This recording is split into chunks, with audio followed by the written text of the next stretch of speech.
I'm Ria Bia. I'm Ranella. And I'm Dandada. And this is I Survived 2020, a podcast And lifestyle brand. dedicated to shining a light on stories of opportunity born out of adversity. Recorded live at my pod studio in Pasadena, California.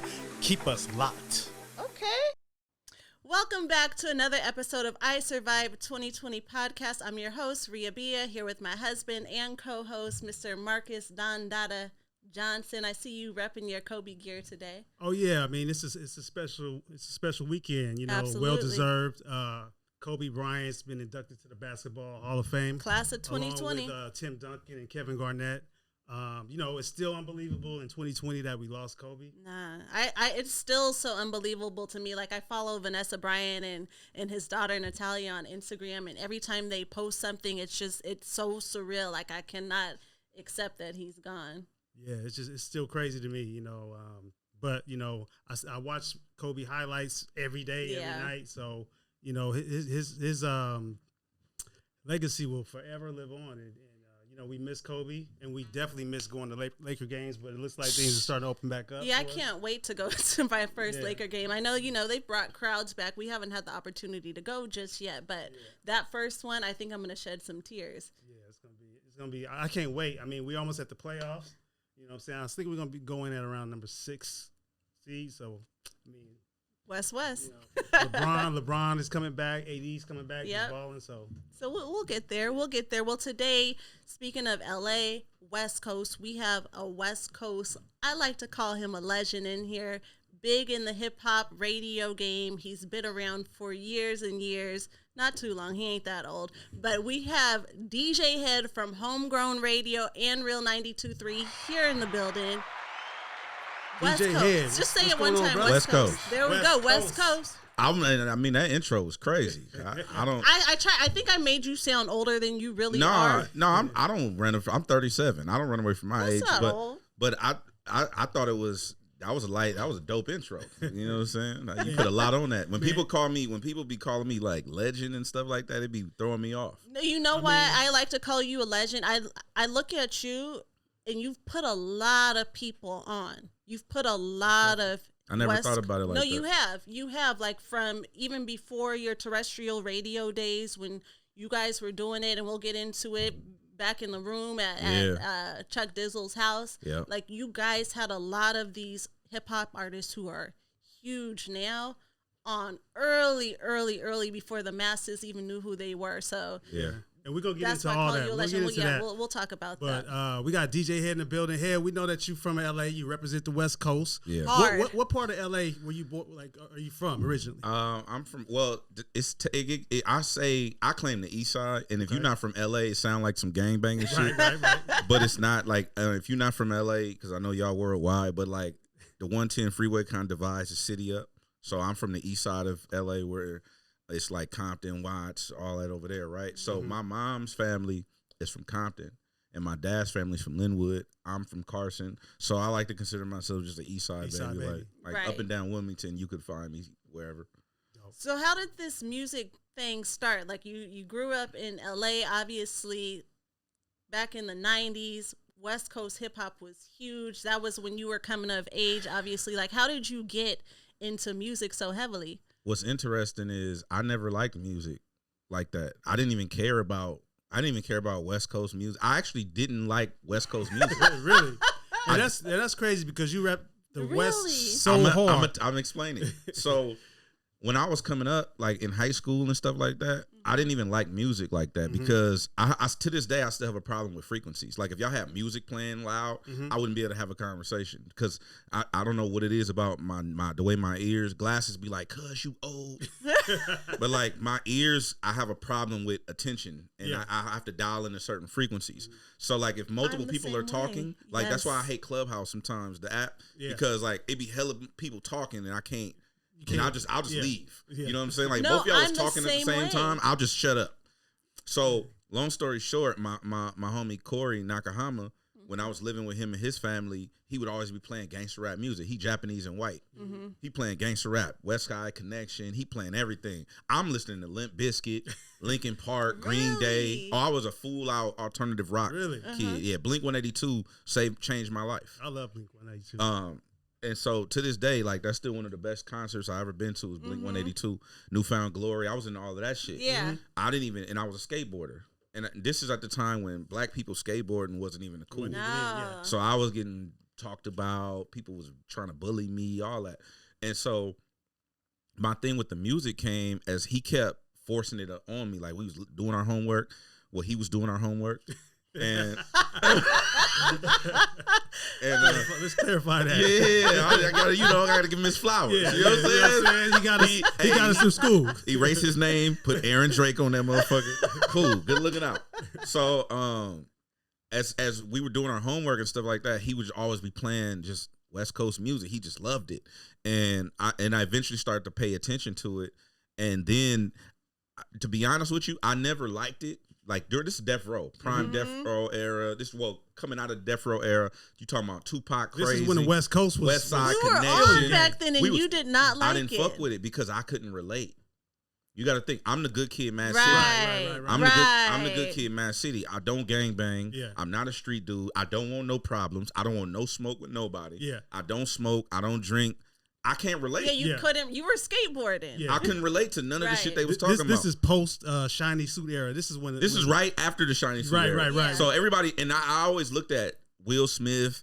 I was a topical layer hip hop consumer. To this day, I think I still am to a certain degree. But Will Smith and like Bad Boy, because they were having fun. Right. And I was like, I'm from poverty. Like I want to have fun. You You wanna don't have want fun. to be reminded. Be reminded of the neighborhoods I'm in. Right. You know what I'm And saying? I the want to shit that's going escape on. that shit and have. So that's kind of like where my love for the other side of the map came from. And then later on, as I started to get into the music industry, that's what reignited my this deep passion I have for our culture out here. Is because I had to then go through it as an adolescent and as a young adult, and I started to understand the stories that people were talking about. I started to understand what Dr. Dre was talking about. Right. When I'm in 10th grade, I don't know what the fuck Dr. Dre is talking about because I ain't never did none of the stuff. You can't relate to it. You can't relate to what he's talking about. But as I became a man, I'm like, oh, there's some shit going on. Now I get it. Now I get it. You know, I'm starting to have to fight. I'm starting to have to like get in. So now I'm starting to really understand that the music is the score to the lifestyle. Right. And so as that's what kind of like got my music candle burning. So we know that you're like, when you talk about West Coast and somebody like stamping the West Coast and just really pushing the line for West Coast artists, I think of you. You know what I'm saying? Like when I think of DJs across the state, across the West Coast, DJ Hed is the person that pushes the line and really, really promotes West Coast artists. Like, what is that admiration for in your passion for West Coast artists? I know you're from here, you live here, but like you said, you didn't listen to it at first. No, it came from because I was doing radio. So when I first left high school, I knew I wanted to be on the radio. I felt like I had something to say. And I knew my philosophy became, if I can just make myself matter in whatever reason, then I can say some real shit. Yeah. Right. So I don't care. Like to this day, I don't care why people fuck with me. If they like Netflix Rhythm and Flow, because you heard a song I played on the radio, or you think I'm funny on Instagram, I don't care why you're at the party. As long as you're in here. Right. Yep. And when you come to the party, I'm gonna lock the door. Then I'm gonna say some real shit. Right. So like, True. to this day, like, I'm gonna give you the don't plug my shit videos. I'm gonna give you some funny stuff, but I'm also gonna give you stock tips. I'm also gonna give you book clubs to join. I'm also gonna give you some real information that I wish I had somebody was to give me. So that being said, like when I first got to Cerritos College, I was going there and I remember signing up for the radio program, and people were content. I've never been content. I'm never like that. So they were content with just having a radio show. And it was like an hour a week. And it was like every Tuesday at 10 a.m. I'm on the radio from 10 to 11. It's like, that shit whack. I don't want to. So because I think outside the box, I started going to Hollywood and going to the clubs and going to LA downtown. And I would talk to all the promoters. I was hosting all of the clubs and stuff anyway.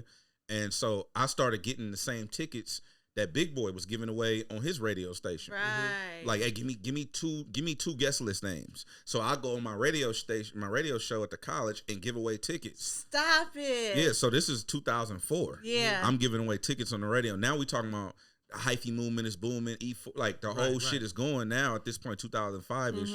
So I'm doing that. And then all these artists are starting to get on my show. Comedians, Red Grant, like all of these different people were coming on my show at the college. Wow. I crashed the server at Cerritos College. Salute to Professor Bright. Thank you. I got kicked out of school. And eventually when they let me come back, I came back with a vengeance. I started interviewing artists. Yeah. I remember, shout out to Pooh. He hit me up and was like, I got an artist named, Glasses. I'm like, who the fuck is that? Like, I don't. So he was like, can we get him on your show? Because at this point, all the local artists are coming on my show. Yeah. And so at that point, I had him come on my show. They were like, you smart. I'm like, okay, like, but they were like, young dudes smart at like your age, 20, 21 is not normal. Like, and you got your head on straight. You not with the boot. So it was like, we're gonna keep you around. And at that point, I started my music industry journey, and I think that's what really got my blood boiling when I saw from an industry standpoint, not even from a consumer, because at that point I was outside the wall of the industry, right? Now that I'm on this side, because we promoted, we got one of the biggest record deals ever on the West Coast, and then we went and signed the Cash Money, and we got a lot of history out here, and I saw first, I got a front seat to how the industry treats the West Coast artists. And that's what got that's what turned my shit all the way up, is because it's like, oh, you got us fucked up. Yeah. Like, the industry don't respect, and I've really felt like with Snoop Dogg at the Source Awards. Yeah. Like, y'all don't love us. Like, y'all love our shit. You know what I'm saying? Like, I'm like, did you fuck them? Like, did you feel like the West Coast didn't show enough love to West Coast artists, like the West clubs and radio? For sure. To this day, this gonna get tricky for you, dog. I already know. To this day, I don't DJ in clubs like that. Yeah. I don't DJ in no clubs like that. I mean, I fuck with the certain people I fuck with, but other than that, like, it's promoters that right now are still doing clubs in our city, who, when YG first came out, would come to the DJ booth and tell me, "Hey, don't play no LA shit." Yeah, they would tell me this. These promoters still exist. I'm waiting till one more thing happen in my career, and then I'm airing everybody. Air them out. Well, I trip out about that. I trip out because I come from terrestrial radio too, and even in radio, I felt like LA radio wasn't supporting and embracing local artists. It was like they had to go to the South, get love down there, and then once they kind of blew up in the South, then the LA artists, the LA DJs started playing them on the radio. And I can say as a former promoter, I've sat in those meetings with other promoters and nightclub owners where they're telling us, like, y'all can't book no West Coast artists. You can't. Trust me. But I will say this: me as a promoter, YG, Tooted and Booted, Ty Dolla $ign, OT Genesis. I was one of the few promoters way back in the day that allowed all those guys to perform at my events. And that's why I still work with YG to this day because of that. You know what I mean? I never had a problem with you. Yeah. I never had a problem with Gary. Everybody else, it is what it is. No, because it was only a couple promoters that really was like, yo, we fuck with the streets too. Hey, I don't give a fuck. Yeah. So, so I never had a problem with that. But in Obina, I never had a problem with Obina. Right. Shout out and they were always embracing, what we were trying to build at that point, because at that time, you got to think, I did the Hotels mixtape with Problem. Shout out to Pun. We put that together, and he's starting to build League of Stars. LA's booming, right? Like, we popping, we cracking, yeah. And I'm the DJ in the streets at this point. Like, I don't have a platform. We doing Homegrown, but it ain't popping like that. And so all I'm doing are clubs and parties and stuff like that. This is the height of our run, and they would literally tell me, "No, play South shit. Play South shit.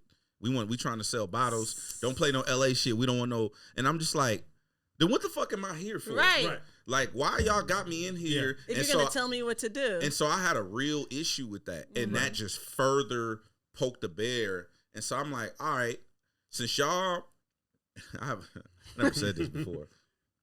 You can say it here. But I had a real issue with a lot of the DJs too, who were the prominent people, because it's like, y'all don't see what the fuck going on. Right. Why y'all not saying nothing? Yeah. Now I look like the angry little homie that's trying to, like, push the line, and y'all just kind of like all they concerned with is they Vegas residencies and shit. Like to me, it was just selfish. Like it was just a selfish mentality, and I wasn't raised like that. Right. So I don't know who raised these people, right? But they wasn't raised by Jackie, right? You know what I'm saying? Because Jackie don't fuck with that shit. Yeah, because these DJs had an opportunity to put it on. Like and a lot of these DJs are not from LA for one. Facts. But they have an opportunity to show love, you know. And when people talk about check in, sometimes you do need to check in. You need to check in with what's going on in the neighborhood where you at. Well, I remember a while ago. Like somebody told me they was like, you be pushing your line, this and that, and they were kind of like trying to get at me a little bit, and I forgot where they was from. It wasn't from California. It was from like somewhere else in the South. And I told them, I said, you wish you had a nigga in your city to push your city's line like I'm pushing my city's line. Yeah. Right. Because I'm here to make all these people that enabled our culture to be cannibalized in this way, I'm here to make them very uncomfortable. Mm-hmm. Yeah. And I don't give a fuck. And what you gonna do? Like you're not gonna do that. You're not gonna go this way with me because I come from that. Right. Like, you know what I'm saying? Right. So, and you're not gonna play the corporate games with me because I'm very articulate and I can write a strongly worded per my last email like a motherfucker. Right. So it's like, it's just one of them things where it's like they can't. I'm here to make them all uncomfortable. People that be taking the money, I'm here to make them uncomfortable. People that be playing the politics when it comes to, oh, we only gonna book. I remember one time, and I fuck with DJ Drama. I love Drama. It's my bro. But I remember when they booked DJ Drama one time, they told me and DJ BAD that, oh, we don't got a DJ budget. So they wanted you to DJ for free. They didn't. They told me and DJ BAD, oh, we don't really got a DJ budget like this. Sorry, B, airing your shit out, but fuck them niggas. So they was like, we don't really have a DJ budget like that. Can y'all do it for $200, $250? And I was like, bro. Then they flew in Drama. Right. And I know what they gave Drama. Right. They gave Drama like some racks. Car service, yeah, hotel. But you didn't have a DJ budget. You couldn't have gave me and Brian $500 or whatever we was asking for. That's when I knew. I was like, oh, okay, I see what this is. And so at that point, you talking about around 2012, that's when I really started running with Salas. He came up with this game plan. And he was like, look, we're going to take you out of the club. And I'm like, bro, I know that's how I eat. Shout out to Mark the Spot. At the time, me and him were doing all of our clubs together, and he would let me open for him, and I'm grateful for that because it would allow me to make $75, $100, whatever I could make. And at the time, that's get me through the week. Right. You know what I'm saying? So Silas was like, we're gonna take you out of the club because they don't respect you, and we're gonna build you another way. And when you come back to the club, they gotta pay you. And so that was the plan. That's 2012 is when I walked away from the clubs. That was smart. So where along the way did you meet up with Chuck Dizzle? How did this relationship come into play and then Homegrown Radio? So I had a homie named Smarts. Rest in peace to Smarts. He was adamant. He a Long Beach nigga, so he always cussing you. So he's like, Kush, you need to link with Chuck D. You know Chuck D? I'm like, nah, I don't know Chuck D. Why you keep asking me about Chuck Dizzle? I don't know this nigga. He was like, you need to link with him. I'm telling you, cuz y'all will be great together. Like y'all need to link up. You doing your thing at the college. He doing his thing at Long Beach State. Like it'll be dope. And I'm just like, bro, why you keep pushing this man on me? I don't know this. Like, who is so this guy? Long story short, we end up linking up. And one day when he finally moved Homegrown, because he started Homegrown at his mom's crib after he left the college or whatever. And then once he finally moved Homegrown, he had an apartment in Inglewood. He was like, look, I'm not a DJ. You a DJ? And this is right when I'm starting to DJ too. And he's like, you a DJ? You serious about it? I'm like, yeah. I'm like, are you serious about your? He like, yes. He like, pull up. So we just pulled up. I hooked my shit up. We did the first show, and we just never left. That's crazy. That was 2000. I think that was 2009. And what I loved about Homegrown is you were doing exactly what you're talking about, like bringing so many West Coast artists in. You guys had so many people early on. And what I've always loved about you, Hed, just like right now, you're unapologetic when you speak and you say exactly what's on your mind. And I felt like with LA radio, that was missing for so long. Like, I always compare you. You probably get this comparison a lot to Charlamagne the God. All the time. Yeah, you just, and every time I would like be on the East Coast, this is before, they were like on YouTube and in Revolt, I would always be like, dang, like they're so raw, and he just says whatever he wants. And I felt like LA at the time was so safe. It was just so safe. So like in interviews, I'm like, dang, you didn't get to that question that I wanted to hear. You kind of feel like a lot of the LA personalities and DJs at one point, they just wanted to be accepted. And like they didn't push the line, they didn't challenge anybody or no type of controversy. And I felt like the East Coast DJs was a little bit different. You know what I mean? And, we needed that. I think that comes from my family though. Yeah, we don't rock like that. Like I don't. I get a lot of credit because people, I guess, in the industry or what radio personalities, what media people, whatever, are like candy coating a certain way. That's not how we get down in my family. Right. Like my family is my cousin right there. My family is fucked up. Look, he's cousin is like, yup. You guys can't see it who's listening, but he's nodding his head. Yes. We don't get down like that, bro. Yeah, like my grandma, like my two grandmas are probably the worst. People think I'm crazy or I'm like outspoken. Sit down and talk to G-Ma or talk to my nanny, and you're going to see exactly what I'm talking about. Talk to them for 5 minutes. You're like, that's where he gets it from. And that's just how I grew up. Like me and we, obviously it's jokes, and but that's how we deal with our trauma. Mm-hmm. And because we come up in a certain environment and a certain element, our way of coping is through laughter or going directly at something. It's kind of like when you have a pain and you apply pressure to that wound. It's the same thing. That's how I look at it. So I don't run away from confrontation, and I don't run away from the truth. As long as it's the truth, I'm willing to stand on it, whether it's mine or yours, right? And so I get that from my family because that's how we are. My grandma will call you out. My mom will say something.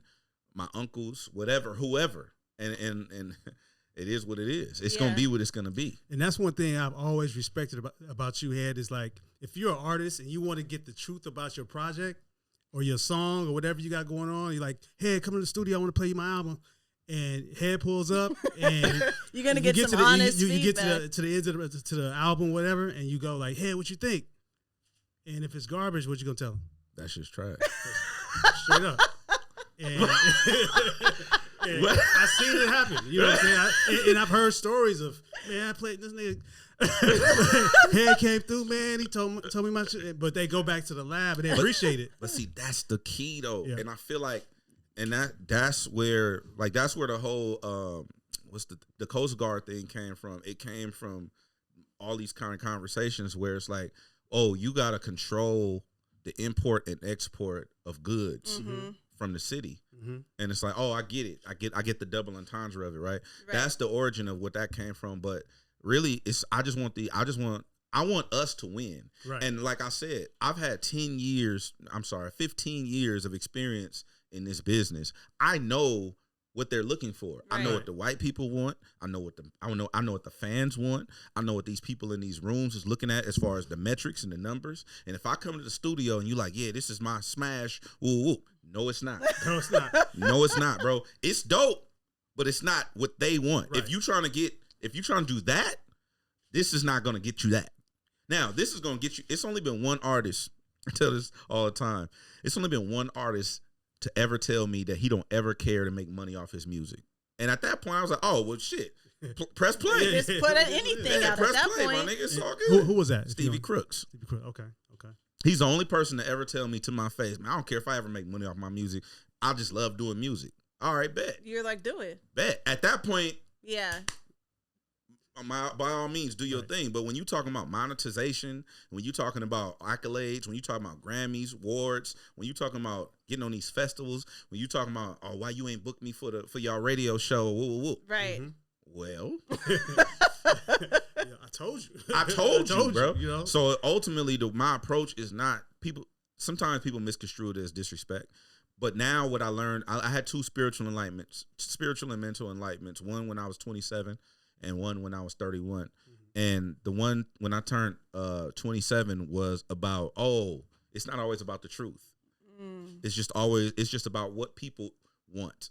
And so at that point, I'm just like, give the people what they want. If you ask me for the truth, I'm gonna give you the truth. If you ask me to lie to you, I'm gonna lie to you. If you ask me to buy you flowers for Valentine's Day, even though I think they stupid, I'm gonna just get you the flowers because that's what you requested and it's not about me. I used to have to rationalize everything in my mind to make it make sense for me to act on it. So now I don't just go around and spew my opinion. Like, oh, this J. Cole album, this woo. Now you have to ask me. If you ask me, you then can't dictate the terms and how I give present you. it. Right. Exactly. Yeah. So you hook up with Chuck Dizzle. You guys are doing Homegrown Radio. Was the end goal, was it a goal to always get on like terrestrial radio? Was that part of the conversation like, yo, this is a game plan and this is what we're going to do? Or did that kind of just happen? Because I also feel like when I was in radio, especially in LA, you have like these hip hop stations and there weren't any black people with the exception of like Big Boy and the Goodfellas. And there was a frustration for me because I felt like it was so difficult to get black on-air talent. So when you and Chuck Dizzle, when I saw that announcement, you can ask him, I was like, my God, like, thank God that there's some black people on these hip hop stations especially you now. and Chuck, because I know because it was just a long time coming and so well deserved. So what was that process like? Was it like, yo, this is our goal, we're going to be sending our air checks out? Nah. Before you answer that, I just want to say, like, me coming up as a promoter and booking agent, you know, I always had artists. Anytime I needed to bring an artist to get a, you know, an interview, a radio, Homegrown Radio was the first place. You and Chuck were the first people I called, and it was always like, yeah, bring them through. You know, so shout out to you guys for always supporting independent local artists, and I just wanted to say that. No, it's all good. Thank you. I appreciate that. I'm learning how to accept positivity because I'm so good with adversity. I don't know how to deal with positivity. It makes you uncomfortable. Yeah. So we actually never intended to be on the radio because Chuck had 2 runs at radio. Right. I was doing like guest spots, mix shows and stuff like that, but never nothing like that was a show. Never nothing real like, oh, you're a part of the team. None of that. So we became the anti-radio. We were just like, you know what? They not gonna let us participate. We're gonna start our own shit. So I told Chuck, this is now you talking about the rise of like world star hip hop, right? So as world stars is coming up, I'm like, look what they doing. They're going completely against the grain, right? YouTube is regulating everything, taking everything down. They letting everything fly. Fight videos, people getting packed out. You know, this nigga's gang banging. World star. Everything, right? So I said, our approach needs to be like that. And he was like, what you mean? I said, when we're doing our stuff, we're going to do everything that Power 106 can't do. I'm going to interview Suge Knight, and we letting everything fly. I'm going to interview, you know, let's get Big Meech on the phone and interview him. Let's talk about everything that they can't. Let's I always say take advantage of your advantages, right? So instead of looking at it like, man, we don't have a platform, we can't get Rick Ross, we can't get Dr. Dre to come do our show at the crib. Yeah, but they can't get Suge. True. You know what I'm saying? They can't get Top. Right. Top is my big bro. Yeah. Let's do those things because they can't do it. So that kind of we kind of became the anti-radio, and we never intended on being on terrestrial radio because, like you said, they don't hire black people. Right. And in 2015, they hired a black person. So I think, like, for me personally, we was kind of going to do it regardless. Yeah. 2 things me and Chuck had in our mind. We're never going to be on the radio, and we're never going to leave LA to do radio.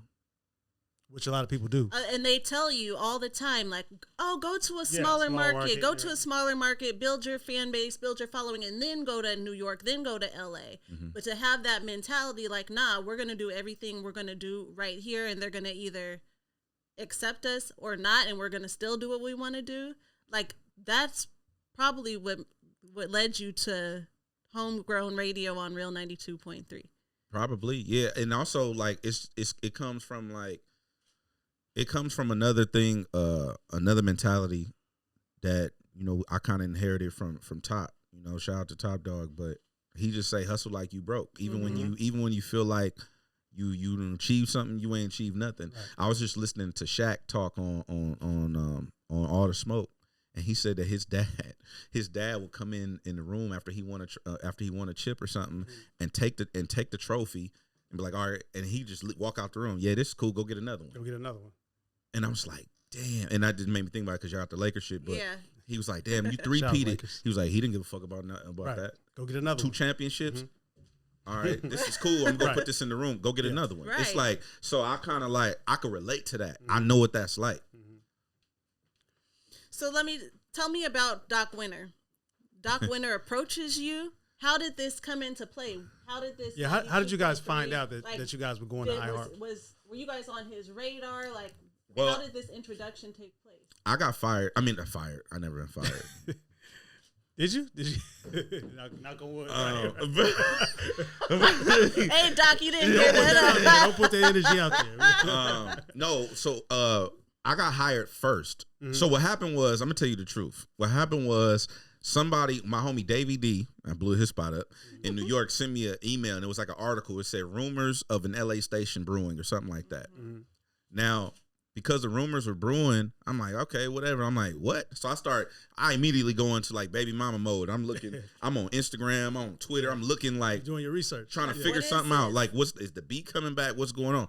So I couldn't find nothing. And then like, I think the next week or that Monday or whatever day of the week it was, I remember Big Boy posting a selfie of him, Jaden and Shula in the back seat. And it was, he said, this is the first time I'm taking my kids to school in like 10 years or some shit like that, he said. And I was like, oh. You're like, what? It's something going on. Yeah. Right. Right. There's something big going on. Something is happening. Yeah. Because Big Boy is not on the radio. On the radio? I remember that too. I was like, He had disappeared from that. the morning show from Big Boy's Neighborhood. He like, what's going on? I was like, why is Big Boy not on the radio, Right. bro? That's when I went in. I was texting people from Power, like, what is going on? Where's Big? Because we grew up. That's me, not me, because I'm not from LA, but you guys obviously grew up listening to Big Boy in the morning. Bro, so if Big Boy is not on the radio in the morning, it's an issue. Right. So I'm like, so I'm down. I'm really not, and I hit Fuzz. I called Fuzz at like 8 o'clock in the morning, woke Fuzzy up, right? Fuzzy, yo, what's up, Shout Head? out to Fuzz. What's up, Head? I'm like, hey, wake up. He's like, what's he's like, what's going on? I say, hey, I know. He was like, what you mean? What's going on? I said, I know, Fuzz. Wake your ass up. I know something is going on and I won't eat. Right. Fuck that. He was like, what are you talking about? I'm like, it's something going on, Fuzzy. Something big. Something is going down, and it's y'all not finna put another hip hop station in my city and I'm not on it. It don't make sense. 100%. It don't make sense at this point. Like, that's crazy. Right. Oh, you talking about the radio shit? I'm like, yes, Fuzz. Right. You know The what I'm radio, talking you know what I'm talking about. Oh, don't trip. I got you. Yeah, well, Fuzz, I need you to wake because he's asleep. Like I'm like, you waking him up. I need you to understand that this is imperative. To a detrimental to our relationship. Right. That you understand the severity of the issue at hand. Right. So he was like, yeah, I got you. Don't trip. So long story short, next thing I know, station roll out. I'm starting to hear people on the air. They going aggressive. Yeah, super aggressive. You know what I'm saying? Hard when Ain't they no lost. other station in LA. Turn the and all power that off. stuff. Right. They went Like, hard. oh, They came shit. It was like That- on some East Coast Yeah. stuff. Like that's what That- it reminded me of. I was It just was like, something that we hadn't really experienced on LA radio. They was shaking shit up. Just that's like Doc that. Winter real, and- for yeah. real. That's Doc Winter and that's AO. Like that's how they get down. So they know how to launch a station. That's what I know They for sure. most So certainly it do. made some noise. So now I'm starting to hear. I'm hearing people on the air. I'm like, oh shit, it's over. They hired everybody. Right. So I'm on Fuzz line. You hot. Oh, I'm what? Right. I'm losing it. Salas is the whole time. Salas is not Calm tripping. down. My manager Salas, he's like, don't worry about it. They're gonna hire you. Don't worry about it. I'm like, bro, you don't hear niggas on the air? Right. Like, it ain't me. I'm not on the air. I'm not on the air. Right. There are people talking. They announced 10 people, and I'm not And one of I'm them. not one of them. Yeah, so he's like, no, don't worry. So anyway, Fuzz ended up hitting me one day and was like, hey, the PD want to meet you. I'm like, for real? He's like, yeah, you gonna be in town this week? Nigga, I will be wherever you need me to be. Right. Where do you need me to be? Yeah, I'm there. Just come through. I went up there, and we had like, it's interesting because Amen was in there before me, DJ Amen, and they came and got him first. So I thought it was like, oh, it was a wrap because I'm like, Amen, he been on the air, he been doing forever. His brand's bigger than mine. It's over. And then Doc came out to get me, and Amen didn't come out. So I'm like, oh, it's over. You were like, Right. what? He finna just talk to me and send me on my. So you know how you thinking like you just. So I'm in there, and Did you know who Doc Winter was before No going idea. in there? no idea. So I'm sitting in the room and I go in Doc's office and Amen is still in the office. So I'm like, they finna have me battle this white man for this fucking job, bro. Like, It's not looking good right now. it's over. It's not looking good. Privilege is gonna kick in and I'm out of here. Right. So Shout out to Amen, by the way. Shout out to Amen. So Yeah. we sit down. That's why I brought this up because this is important. We sit down and Amen is sitting there grinning because he already know like, oh, you're fucked, right? Like, so in my mind, that's what he was thinking. And so Doc was like, yeah. So tell me about yourself. And it's Fuzzy's in the room. Everybody's in the room. I'm like, what you want to know? He's like, tell me everything. I'm like, so I told him everything from Cerritos College to down, and he was just like, yeah, and then they told me like, you one of the most highest recommended DJs in this city to be on my station. Like you come recommended literally by everybody from the streets to the record labels and whatnot. I'm like, for real? He said, yeah. He said, your boy right here said, he's pointing at DJ Amen. He says, nobody's gonna outwork you. Nobody's gonna outwork DJ Hed. If you give him this opportunity, he's gonna go harder than everybody you hire. And I was like, That's a You dope like, you said cosign. that? That's a dope cosign. I was Yeah, like, no, for real. okay. So then he's like, yeah, so, and he slid us some paperwork. He was like, we'd love to have you part of the team. Shut up. That's what No I'm air talking check. It was That's what I'm that talking about. easy. It wasn't easy because I look at it like I paid a lot of No, tuition. you Right. paid But- your dues for but real. it was like But as it far as when you- literally went just like when you that. got in that office, it wasn't like a long, drawn out. Nah, let me I told air him my check and all story. that. I told him who I was. Yeah. He already did his research. That is so dope. And they slid me some paperwork. So I got hired. And then fast forward down the line, I started working with Big Boy like a couple months later. And then I remember telling them about Chuck. And I was doing something, and Doc was like, you've been telling me about him. Send me an air check. I let him hear it. I let Fuzzy hear it. I let Ayo hear it. I let Big Boy hear it. They was like, man, he sounds great. Woo, woo. I was like, so, and then I showed them the homegrown shit. Like I started showing them, like we did the first Kendrick interview ever. Like we did the interview where he changed his name from K-Dot to Kendrick. Like that was our interview. You know what I'm saying? We started showing them different things. And they were like, all right, so they brought him in, same thing, hired him same day. He started training immediately. He was on the air 3 days later. And then fast forward, like I started showing them more of the homegrown stuff. And then they gave us Homegrown Radio on the weekends as a specialty show. Then we did our first big concert. They gave us a homegrown stage where I was able to pick all the artists. I booked everything myself. That was fire. And then that's how it was. You got to respect that because you could have just went into this situation on your own. You know what I mean? And just like, a lot of people, they're selfish. They think about themselves. But for you to reach back out to your partner, Chuck, and bring him into your situation, you got to respect that. So for sure. That's rare. That's loyalty right there. I believe in it. Yeah. I believe in it. So fast forward to now, you guys are like killing the radio waves. And I just have to tell you, like, for me coming from radio, it was such a proud moment for me, even though it wasn't happening to me. I was just like, it's finally starting to happen. Yeah. I had been told so many times, like, when at these concerts, at these hip hop concerts, at these radio stations are doing, when you look out in the crowd, it's like mostly Latino. So that's kind of who we want on the air. That was told to me by a program director before. And I'm like, but they like the hip hop. So why does it really matter who's behind the mic? Right. So just getting that for so long, not seeing enough black air talent. When that happened for you and then it happened for both of you guys, and then Homegrown was now on Real 92.3, it was just like, clap it up. Right. That's how I felt. It was just such an amazing moment. It was a big moment for us.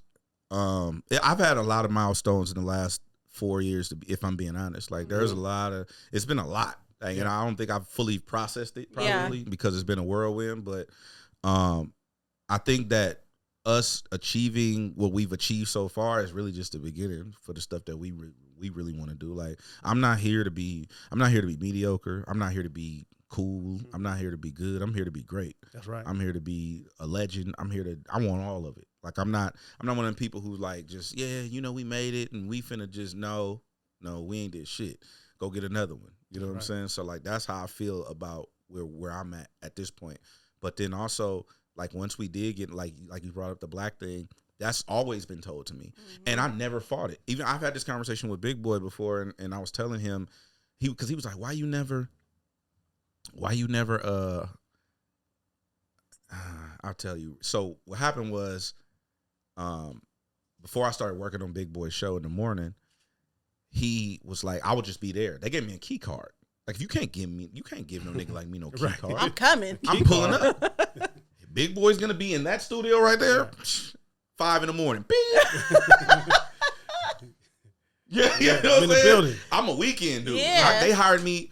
Everything that I built, they hired me for 2 hours a week. That's what I got hired for. And I was able to work my ass off and turn that into what it is now. But at the same time, when I first got hired and I started just being around, I remember Big Boy pulled me in a room and he was like, he's like, hey man, like, tell me about yourself. I'm like, what you mean? He's like, tell me everything. 60 minutes we sat in the room by ourselves and I told him my whole life story from high school until me sitting here in front of him right then. He was just smiling. And I'm like, what you smiling for? Like, what's wrong? He was like, nothing. Everything is right. He's like, hey, man. He's like, Fuzz told me about you, too. He's like, Fuzzy told me you was the one, and I just didn't listen. Right. He's like, I'm going to correct that right now. He had to see for himself. He was like, I'm going to fix that right now, though. So he calls in the other bosses in the room and his executive producer, Fuzzy, and he said, I want DJ Hed involved in everything I'm doing moving forward. Damn. And he was like, what you mean? He said, everything. Figure it out. I need him involved. I want him in everything I'm doing moving forwed. And that changed my life. And that's coming from Big Boy. Shout out to Big Boy. That's a legend in LA radio. So how did that make you feel? Like that changed my life. Yeah. That changed my life. That conversation really was one of the. That's why I said I had a lot of milestones. Like that was a big one for me because like I idolized Big. Like there's only a few people I idolize. Right. You know what I'm saying? As far as like, I know biblically we're not supposed to do that, but it is true. So, for him to say that to me, it was just like that. And obviously he already had like Vic as his DJ. They didn't have a position for me. So what people don't know is I worked behind the scenes for Big for 3 years. I ran boards, answered phones. I did whatever I had to do. You talking about somebody that's 31, 32 years old. Grinding. I'm 32 years old answering phones. Right? But that's when it comes. That's why I don't respect people who aren't able to humble themselves. Right. That's how bad you wanted it. And accept the opportunity. Yep. And I didn't look at it like, oh, I mean, yeah, I'm an on-air personality. I want to be on the air. But it's like, me and Silas have a philosophy. It's like, get in the room. Mm-hmm. Get in the room and bring value. Yep. Right? So, all right, I'm in the room. Now I'm bringing value. Yep. You know what I'm saying? Pick up a mop. Go get some water. Figure it out. What you got to do. You're doing what you got to do. So, long story short, that I think was a pivotal moment for me. That changed my life. And he was like, hey man, why you never tried to come to the other station and apply? I said, because I always knew what it was demographically. They're not going to hire nobody to look like me. I know that already. And I was never mad about it. I just pivot. You pivot and you keep it pushing and you do your thing until somebody else will notice. I just realized that my place in here, they just realized that I feel like I have an antagonistic type of presence where it's like, well, he ain't gonna go nowhere. We might as well fuck with him. Like he ain't gonna give up. Right. So we might as well. Yeah, he's gonna keep knocking on this door even if we tell him to go away. Nowhere, bro. You might as well. There's nothing wrong with that either. Because that'll get you. Where you that's the persistence. And what I can appreciate now that you guys you have this big powerhouse of iHeartRadio behind you now. Like you have not changed. And you don't see that. A lot of times when folks go from doing something like, on a little smaller of a platform and then they get these big reach a certain level when they kind of reset themselves. They get a little safer. They, they don't really speak their truth, but that never changed for you. Like I watch your interviews all the time and it's still the same rawness where I'm like, how are they allowing this dude to do this on this radio station? Megastars don't plug your shit. Which I love. That's the funniest shit ever. Thank you for that. Yeah, I appreciate that. But to go back to the race thing, I think like when you look like I had a conversation with my friend Debbie Brown. I love her to death because she used to sneak me into the radio station. Shout out to Debbie Deb. Shout out to back Debbie in the day to watch her do her show. But she told me, she was like when they offered me the night show, She was like, you have to take it. And I'm like, but what if I don't get, she said, I don't give a fuck what they offer you. You have to take it. And she was like, it's bigger than you. And I'm like, what? Like, what you mean? Like, what if they only trying to give me, you know what the, like, she was like, what if I can't live off what the amount of money they're going to try to offer me? She was like, Head, you have to take it, because what you don't understand is you're not you. You're a symbol. You are a representation of what other people are looking at. 100%. And so that's another conversation that changed my mentality. And so that's why I am the way I am. That's why I rock the way I rock, because I know that it's bigger than me. There's so many people who tried to do what you guys are doing who are not successful. There's so many younger people who want to do what you all are doing who now see themselves in you and are like, oh, I can do this, because for so long there was nobody doing it. There was a handful. Yeah. And it's the same people who are doing it forever, and they're legendary, and we love them to death. But to see some like newer talent come and work their way up the ladder, it's just like, it's inspirational, and it's so good to see you all there. I'm so proud of you all and just everything you're doing. And I listen all the time. Your interviews are dope. You're still breaking artists on a much larger platform now. And it's like good to see, and good to see it happening right here in LA. No, I appreciate that. And then the artist thing too is big for me, because I felt like a lot of these people, and it's not even about playing people's music on the radio. Mm-hmm. Like, that's a myth. Like, we not here to, like, this is DJ Hed. I'm not here to break your music on the radio. That's not what I'm not the record breaker. Let's be clear about that. I don't leak music. It's not my brand. Okay. Yeah. What I'm here is, like I said before, is I'm here to tell you some real shit. Mm-hmm. I'm here to tell you the truth, and I'm here to make you better than you were yesterday. So that being said, I feel like I didn't learn outside of a handful of people. There's DJ Dents, there's like Big Boy, there's Julio G, and there's a couple other people that I'm missing right now. I didn't learn shit from nobody I grew up listening to. I didn't learn nothing from them. Right. It's like, what the fuck? Like, you didn't give me nothing. I listened to you for 20 years. And I can't remember anything that I learned from you. That's a problem for me. So, and I got a real chip on my shoulder about the people who came before me who didn't pour back into other people's cup.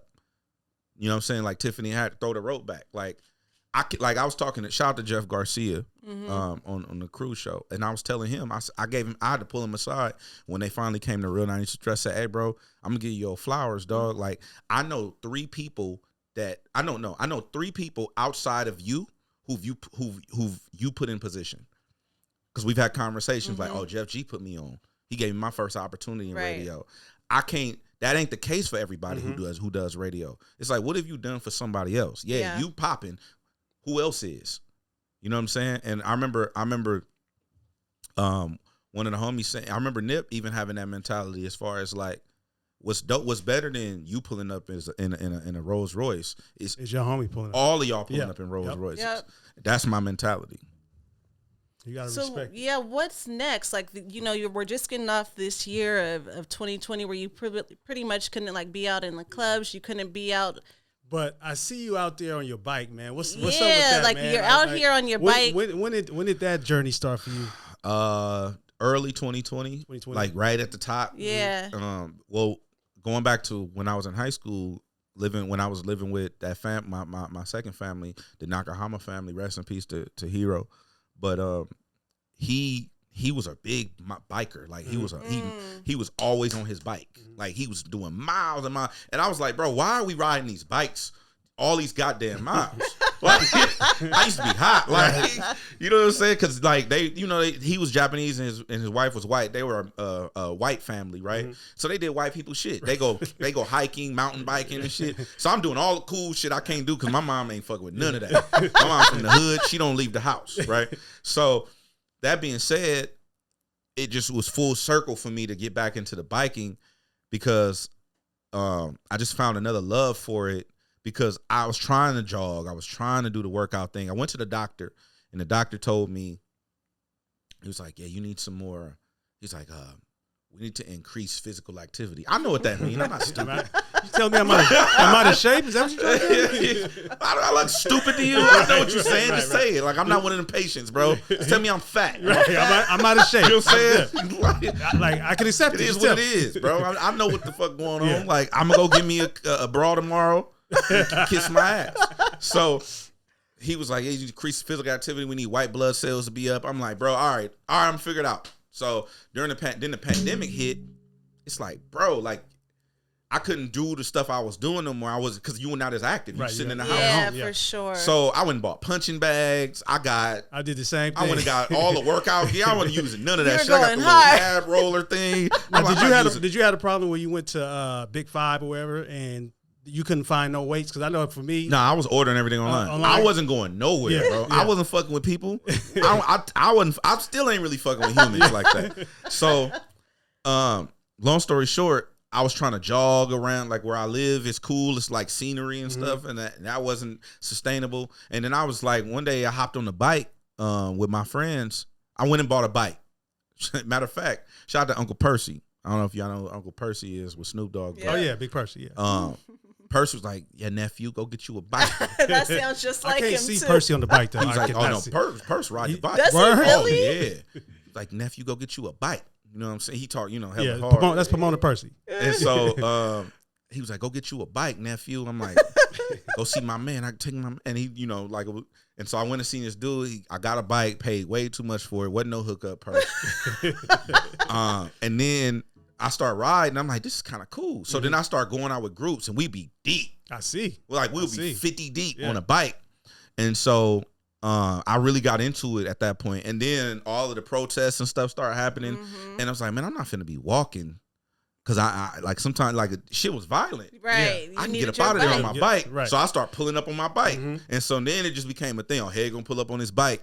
And so then now I just kind of ride everywhere. And I really like it. I kind of fell in love with just riding my bike because it lets you really clear your mind, but it's not the same scenery over and over again like a treadmill or anything like that.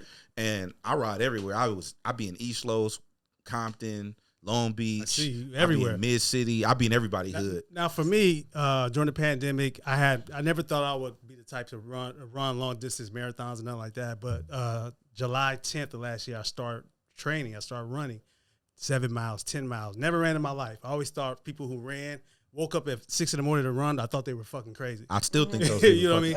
But that's him out there. That's now. me. I started doing. I run like three days a week, like 7 to 10 miles each day. But I do feel like I get a lot out of it that when I went into it, that wasn't my intention. I just wanted to run to get in shape and get ready for the marathon. But I think the lessons from running I've applied to the rest of my life. In a year, I've seen my life like 360. Yeah, do you feel like getting out there and getting in shape and getting, physically, is it helping you with your professional life? Yeah, it's definitely provided me with a certain level of discipline because it's something that you have to be actively doing. Right. Like you can't slack off because you're gonna be out there winded. And you're not, like if you don't run for like a month, it's gonna be fucked up. I might as well start from scratch. Yeah, you kind of get addicted to it though. Like once you get in your routine, when you miss a day, you're like, I'm not even feeling right. The longest I did without riding my bike is probably now because I just got another one, but my bike was stolen when my truck was stolen. So, but it is kind of a routine and it does provide me with a certain level of like schedule almost. Like, okay, I need to do 40 miles a week. Now, however you want to chop that up is on you. But I need these 40 a week. It's all about those goals. And you get in the mirror and you remind yourself, use a fat ass nigga. So you pull up that picture. Yeah, I like to see I'm not one of the people who run away from it. I stand in the mirror ass naked. And I just be standing there like, look at this shit. Right. Look. I gotta make some changes in my life. Yeah, I'll be like, nah, you gotta shed some pounds. I got a full length in my room. I'll be like, look at this shit. Get your fat ass on the bike. You got to be honest with yourself Real first. Shit. You know what I mean? If I'm gonna tell somebody else they fat, I got to for damn sure tell myself. Yeah. So, man, I'm proud of you for that because I know it takes a certain I'm just level. picturing Homer Simpson or something in the mirror. Facts. It takes a certain level of just believing in yourself and getting out there and getting it done, and I commend you for doing that because you're inspiring other people. It's important for us, especially in our communities, to pay attention to our health. And I didn't realize that until shout out to my homie Bang Loose told me that. What up, shout out to Bang? He told me that because he just fought cancer and beat it. Yeah. I think it's pancreas cancer or something like that. And he when he was going through that, he came out of it and he found a new thing, which is that's me and him pretty much ride bikes together on a regular basis. Yeah. Well, it'd be 2 or 10 of us, whatever. But that's our consistent thing. And he was like, you got me into this shit. And now I'm starting to, and as 2020 went on, people were hitting me, DMing me and texting me like, man, I'm going to get me a bike. Shout out to Bodyguard, my homie J-Rock from Watts. He just hit me 2 days ago. I was like, hey, cuz, I'm going to get me a bike. Where I get people me a bike that you from. wouldn't even imagine hopping on the bike. And who's paying attention, and you're just inspiring people when you're just doing your thing, you know. Yeah, and keep posting it because you are inspiring people to get out there and you know. Quick thing about that, I got that from Roddy Ricch because when I first met Roddy, he was like 18 or 19 or something like that. And me and him and his homies didn't get along at first because they didn't like I wasn't paying him no attention. I'm like, Brandon, do something, make me pay attention to you, right? So long story short, we got real cool, we got real tight. He came up for the interview, and I kind of asked him, I didn't press him about it, but I asked him like, why you do the money thing on Instagram? Like, you don't think that's lame? Like, I don't like when the young kids be flashing all of the money, the money phones, and like, bro, what are you doing? Like, you paying taxes? So, I asked him why he does that, and he said where he come from, like, the dudes ain't never seen that type of money before. They ain't never seen nobody come through the projects in a Rolls Royce, and you know they he's doing it to inspire people. So what that taught me, what it reinforced in my mind is these young kids, if they don't see it, they don't believe it. Right. And so that's what inspired me to really showcase my full life. Yeah. Like not just the accolades, the LA Times, no, everything. I'm riding a bike every day, or I got a flat tire today, right? Or this is how I'm dealing with. This is what books I'm reading. This is what stocks I'm investing. Yeah. Exactly. And I appreciate you doing that too, because I know a lot of people that probably never even heard of the stock market or they don't even know how to navigate through because it. you've been posting stock tips. I know the other day you said you. Where'd you buy into? AMC theater, because they went up. It just went through. Monday's finna be amazing. Yeah. Movie theaters are back open, so the stock went up. But and I got that from a girl. Yeah, this girl I was talking to, she was like, you know what she was like, fucked up. She was like, hey, you do stocks? I'm like, nah, that's like white people shit.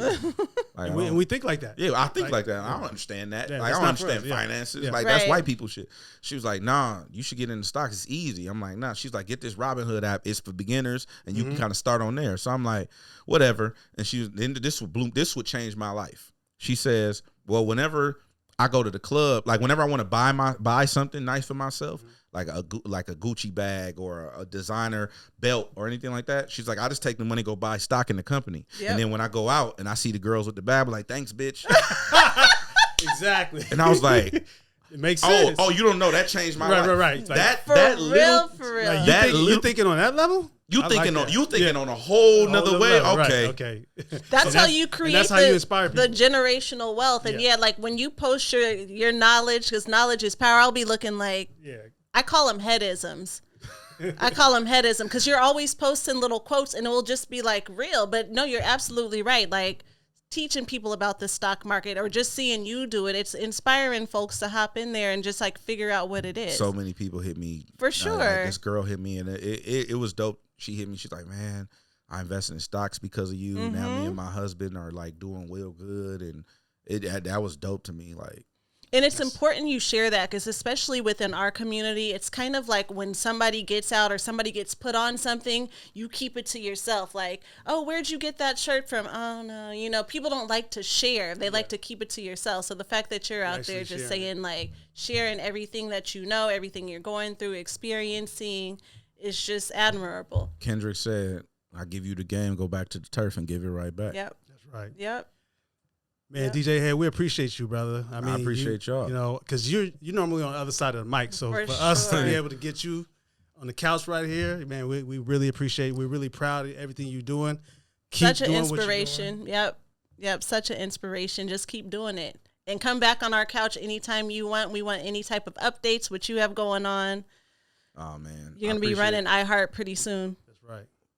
I mean, we putting it out there. Hey. I appreciate it. I just appreciate the opportunity. I appreciate people, listening to the things that I have to say, and hopefully I don't steer you wrong. That's right. You haven't. God willing. You haven't yet. Yeah.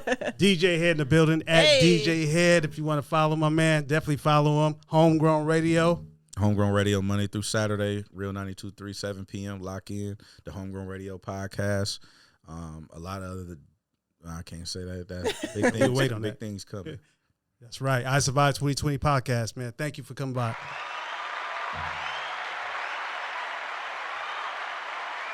Boom.